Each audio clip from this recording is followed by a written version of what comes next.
Welcome back, family. This is your boy ED. For all you smart and intelligent folks out there, listen, that just simply means Ed. Hey, I got another one for you today. Question of the day is, why do you want to study project management? Again, why do you want to study project management? Hey, I got three. As you know, I try to keep it simple and sweet and straight to the point. So I got 3 points that I want to bring out to you. First point, influence. You see, the influence that a project manager has within a team or organization is key. Why? Is because they have the opportunity to really make a difference within the team in the project that they're actually leading. When you're leading a project and you have a team that, again, as a project manager, you don't have direct reports reporting to you when it comes to leading a project the majority of the time. There are cases where you may have some, but the majority of the time you are working in a cross-functional team, working cross-functional with various teams that will be required to support the project. And so you have to have the right kind of influence. That's why one of the things that I'm going to be working on, besides creating the mentorship program, I'm also going to be creating an avatar program as well, or I should say the attractive character, as I used before from Russell Brunson. So it's really going to be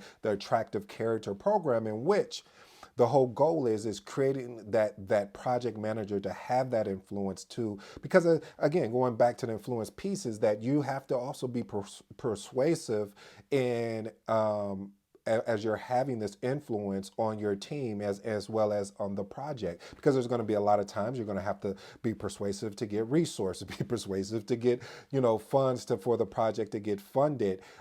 And most of the time, I understand when I just say get the project funded. I know my project management nerds out there, because again, I'm one, will say, well, isn't the project funded? Isn't the funds released to the project once the project manager is signed and blah blah blah? And yes, you are absolutely right. But to even know, and just imagine, I'm gonna step back for a minute. When the business case is being built and the design, and they're thinking of, and then once everything is together, okay, now we're about to select a project manager, and knowing that the project manager that they're going to select and saying, okay, hey, project manager, we're curious. This is what we're looking at as far as financial. Do you have any lessons learned or previous projects that you may have run similar to this with that similar budget? And if you have the experience and the wisdom from being engaged in various projects, you may be able to support that and say, well, this is what I learned. I know you're looking at about 20 million, but we maybe have to look at 25 million. So that's an example of having influence as a project manager. Well, let's go to point number two. Number two, my favorite, the one I get excited about, is called lifetime learner. Listen, one of the things about why I study project management is because of the fact that you have to be a lifetime learner.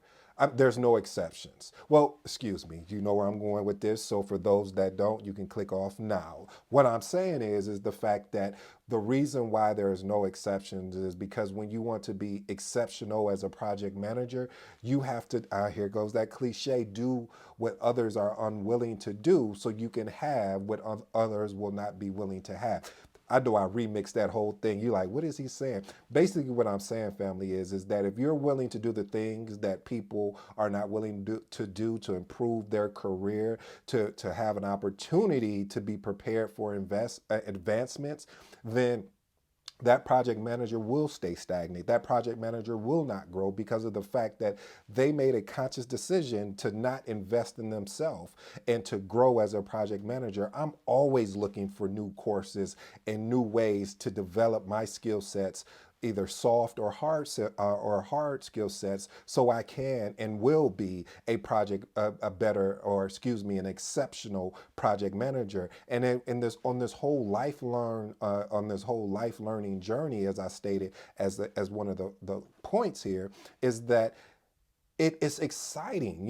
That's why I think I don't think. I know most of the project managers who are project managers, there are people that are very creative too. And because when you're a creative, it's like it's so exciting the beginning of the project, and it's even super exciting where the project ends and you are able to close that project out and you had great success. So family, I truly impose upon you. I ask of you is that when you're on this journey of being a project manager, invest in the books, invest in the courses, invest in the coaches, invest in the consultation to help you grow. Don't try to go on this journey alone, because if you go on alone, you're going to be in a bubble alone trying to figure out like what should I be doing next. So I'm glad that you're tuned in here, you're listening to the information, and because I definitely want to be able to be the one that serves you. Moving on to point number 3, the challenges. Yes, family. So when you are leading a project, there are going to be a lot of challenges that come up. And I know this doesn't may not make sense to a lot of new project managers that are coming on board, which I'm excited for, that you're going to embrace this craft. But it's one of those things. When I heard Kobe Bryant, he talked about, he was having an interview, I believe it was with Lewis Howe, and he asked him, I don't remember what the question was, but Kobe gave a response regarding losing.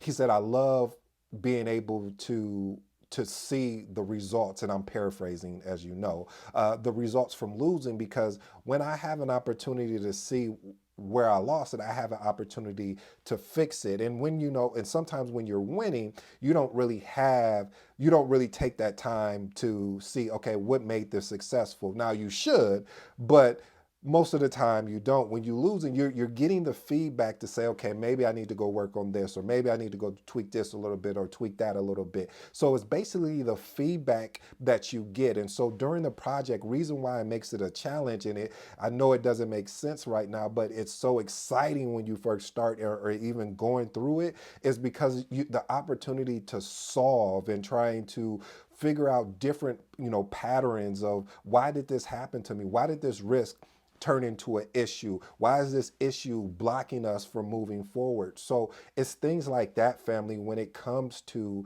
the whole aspect of being challenged on a project. Because if you're not being challenged on a project, then I'll be honest with you. You may want to look at a alternative project, or maybe running or seeing if you can find one, because see, having a challenging project within the company that you work for gives you an opportunity to watch this, work on building that muscle of being able to solve problems, work on being able to connect and network with other people, because there's going to be times, as I mentioned before, of when you're in project management, and one of the things I said, it was influence. So being able to have influence, and influence comes with being able to persuade, being able to get people to to build a likable type character, in a sense, and a trustworthy character that has ethics, that allow someone that want to take a risk on you and say, okay, I know I needed to use this particular resource over here, but we're going to give them to you, ED, because we know that you're gonna make sure that we get the best value out of this. And so those are when you're going through this process of being a project manager, or studying for project management, it has to be a consistency. It has to be constant. It has to be something that you're looking for. What are the new frameworks and methodologies out there? And doesn't mean you have to use everything, because even the PMBOK is a study guide, is a study tool that allows you to pick and pull to be able to use it, that makes sense in the project that you're actually leading. So family, I'll wrap up with this last bit. If you're looking for the opportunity as far as to work with me in mentorship, there's a link where it says Ask ED. Put your questions in there. I'm pretty soon going to be putting together a whole application, because I really want to work with people that are serious. And yeah, there is going to be a cost associated with it, but I want to work with people that are serious about really taking their career, if they're transitioning from maybe transitioning into project management, I should say. I really want to work with those people a lot, because I know there's going to be so many different obstacles of, hey, how do I become a project manager? How do I even get the interview? So there's going to be a ton of questions compared to someone that's already a project manager and been in it for a couple years or so. But I'm still here to support you guys as well, because there's questions as far as leading projects you're going to have, or maybe you're changing jobs, and within the same, still being a project manager. So again, family, I'm here to support. There'll be a link, like I said, in the description. It's called Ask ED. I'm just here to support and serve, family. Until next time, I'm out.